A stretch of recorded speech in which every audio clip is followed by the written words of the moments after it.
एक बार सोमलता अपने बाग में एक तालाब के पास टहल रही थी। वहीं एक सांप एक मेंढक को निगलने के लिए उसके पीछे पड़ा था और मेंढक टर्र टर्र की आवाज से अपने आप को बचाने की कोशिश कर रहा था। अरे ये इतनी तेज आवाज, ये तो किसी मेंढक के शोर की आवाज है। ये सांप इसे खा जाएगा, मुझे इस मेंढक को बचाना होगा। रानी एक डंडे की सहायता से सांप को डराती है और सांप मेंढक को छोड़कर झाड़ियों में भाग जाता है। शुक्रिया रानी, आज तुमने मेरी जान बचाकर मुझ पर बहुत उपकार किया है, नहीं तो मेरी पत्नी और बच्चे मुझे वापस न लौटा देख बहुत दुखी होते। आज तुमने मेरी जान बचाई है, भगवान करे तुम्हारे मन की इच्छा जल्दी पूरी हो। इतना कहकर वो मेंढक वापस तालाब में चला गया। रानी की तो एक ही इच्छा थी कि उसे संतान सुख की प्राप्ति हो, और मेंढक के कहे अनुसार रानी की इच्छा जल्दी पूरी हो गई और वो गर्भवती हो गई। कुछ समय पश्चात रानी ने एक बहुत ही सुंदर और प्यारी सी बेटी को जन्म दिया।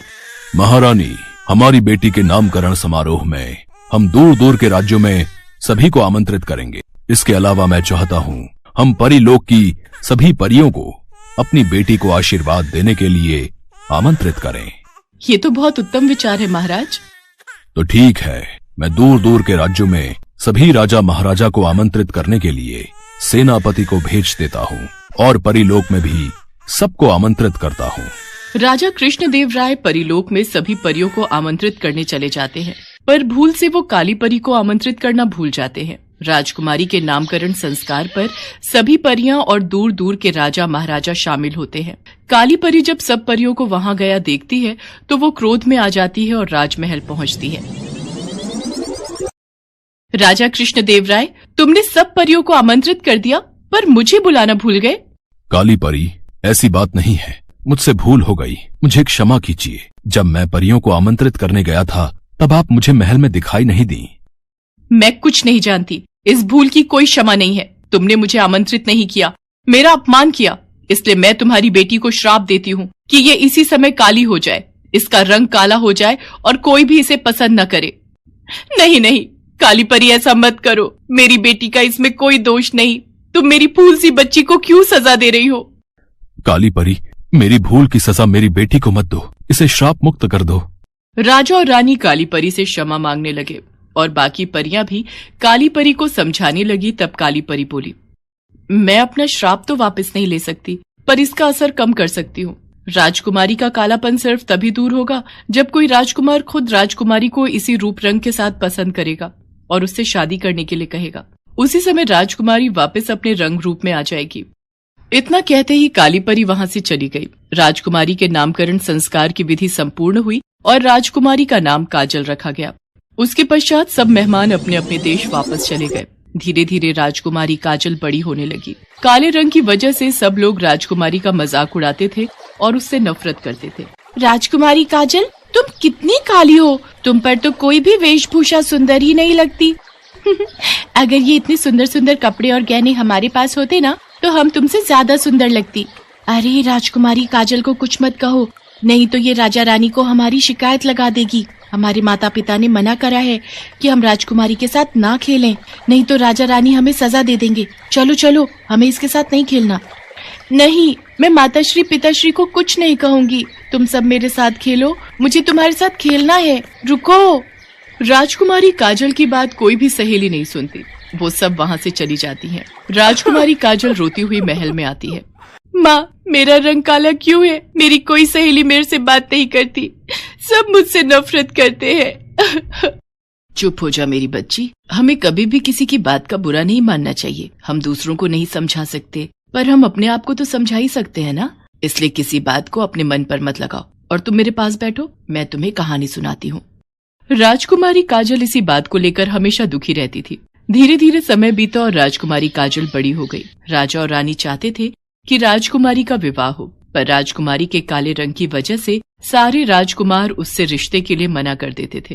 क्या करें महारानी, हमारी बेटी से कोई भी राजकुमार शादी के लिए हाँ नहीं करता। उसके काले रंग को देखकर सब राजकुमार उससे विवाह के लिए मना कर देते हैं। इस बात की चिंता तो मुझे भी सता रही है। काली परी के श्राप से कब और कैसे मुक्त होगी हमारी बच्ची, ये तो वक्त ही बताएगा। वैसे राजकुमारी काजल है कहाँ? आज वो सुबह से ही दिखाई नहीं दे रही। और कहाँ जाना है, अपना मन हल्का करने के लिए वो जंगल में शिकार पर निकली है और तो कोई उसका साथी है नहीं, इसलिए वो अकेली ही अपने दुख को मन में दबाए मन बहलाने शिकार पर चली जाती है। अरे राजकुमारी काजल कहाँ गई? लगता है वो किसी जानवर का पीछा करते हुए आगे चली गई हैं। अब तो एक ही रास्ता है, हम यहीं नदी किनारे बैठकर उनका इंतजार करते हैं। राजकुमारी काजल घोड़े पर सवार धनुष बाण हाथ में लिए शिकार का पीछा कर रही थी। अचानक राजकुमारी ने देखा एक नौजवान दो शेरों के बीच घिरा हुआ है और वो नौजवान निहत्था है। शेर उस पर हमला करने ही वाले थे कि तभी राजकुमारी काजल उनके बीच जमीन पर तीरों की बौछार से उन्हें डराती है, जिससे डरकर दोनों शेर जंगल की ओर भाग जाते हैं। लाइए हाथ दीजिए, आप ठीक तो हैं? जी शुक्रिया, बस थोड़ी सी देर हो जाती तो मैं इन दोनों का भोजन बन चुका होता। वैसे मेरा नाम जयचंद है, मैं पास के राज्य कुशलगढ़ का राजकुमार हूँ। और आपका परिचय? राजकुमारी काजल जयचंद को अपना परिचय देती है। धीरे धीरे जयचंद और राजकुमारी काजल में दोस्ती हो जाती है। राजकुमारी काजल को जयचंद का साथ बहुत अच्छा लगता था। राजकुमारी मन ही मन जयचंद को प्यार करने लगती है, पर राजकुमारी को डर था कि कहीं सभी राजकुमारों की तरह जयचंद भी राजकुमारी को विवाह के लिए मना न कर दे। इसलिए राजकुमारी काजल ने जयचंद से दूरी बनाना ही ठीक समझा। आज 5 दिन हो गए, राजकुमारी काजल मुझसे मिलने नहीं आई। सब ठीक तो होगा? कहीं राजकुमारी काजल का स्वास्थ्य तो नहीं खराब हो गया? मुझे उनके राज्य में जाकर उनका हालचाल जानना चाहिए। राजकुमार जयचंद राजकुमारी से मिलने महल जाता है तो उसे सारी सच्चाई पता चलती है। राजकुमारी काजल, आपने बिना मेरी राय लिए, मेरे से बात किए बिना ये कैसे फैसला ले लिया कि मैं आपको पसंद नहीं करूंगा? मैंने तो आपसे अभी तक अपने मन की बात कही ही नहीं। राजकुमार जयचंद, इसीलिए आपसे ये बात नहीं की क्योंकि आप देखने में बहुत सुंदर हैं। आपको तो सुंदर राजकुमारियां अपने विवाह के लिए मिल जाएंगी, पर मैं आपके लायक नहीं हूँ, इसीलिए मैंने दूरी बना ली। राजकुमारी काजल, किसने कहा कि आप सुंदर नहीं हैं? आपकी खूबसूरती मैंने देखी है, आप बहुत सुंदर हैं। आपका मन बहुत सुंदर है। व्यक्ति के रंग से उसकी सुंदरता की पहचान नहीं होती, उसके व्यवहार से होती है। आप मुझे बहुत पसंद हो, मैं आपसे विवाह करना चाहता हूँ। राजकुमार जयचंद के इतने शब्द बोलते ही राजकुमारी काजल का रंग बदलने लगता है और वो वापस अपने रूप में आ जाती है। ये देखकर जयचंद और काजल दोनों ही चौंक जाते हैं। तभी राजा कृष्णदेव राय और रानी सोमलता काली परी के द्वारा दिए गए श्राप की पूरी बात उन्हें बताते हैं। इसके पश्चात शुभ मुहूर्त में राजकुमारी काजल का विवाह पड़ोसी देश के राजकुमार जयचंद के साथ धूमधाम से संपन्न हो जाता है और खुशी खुशी राजकुमारी काजल अपने ससुराल विदा हो जाती है।